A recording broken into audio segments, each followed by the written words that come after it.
New Year, New You, part 2 of the empty nesting mom, and we're going to go through her bottom strengths here. So what stresses this mom or dad out going through these strengths?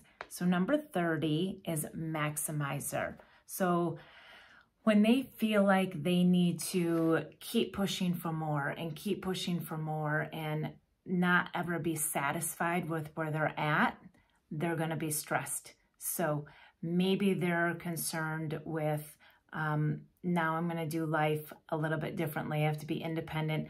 I'm not enough with who I am. I need to keep pushing for more and try to take on something else and do something maybe new and different in my life. And that pressure and that stress is going to cause this person to not do well with coming up on this new phase of life.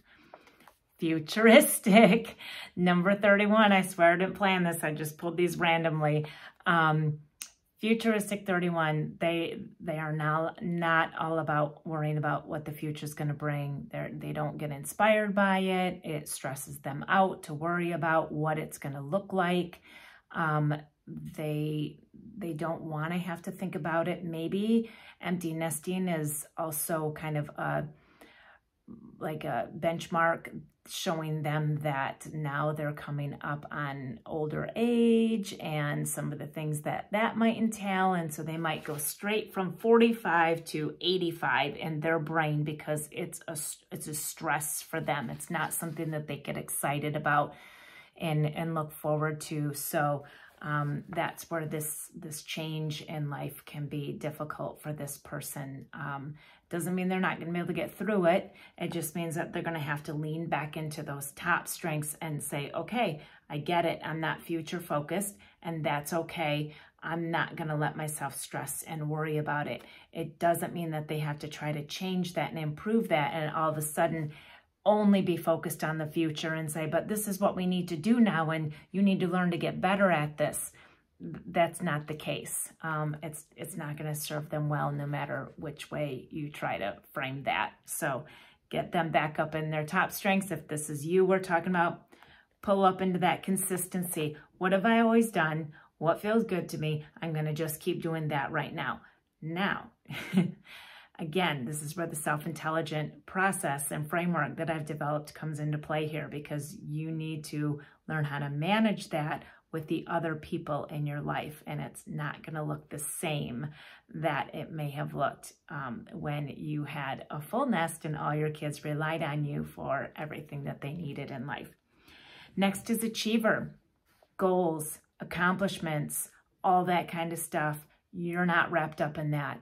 And when you start putting that on other people, it doesn't look good on you. And when you start worrying about for yourself, it doesn't feel good for you. So again, it's okay to not think all of a sudden, okay, now that I'm in this new phase and it's just me, or it's just me and my husband or my wife or whatever it might be. Now we've got to set all these goals to make sure we do all these things for the future and all this kind of stuff. And again, that's going to stress them out. They may be able to do that, but in a very slow, methodical, very bite-sized manner in terms of just ease their way into the change and ease their way into those things, going again in a way that's empathetic. And this is a good point to bring up.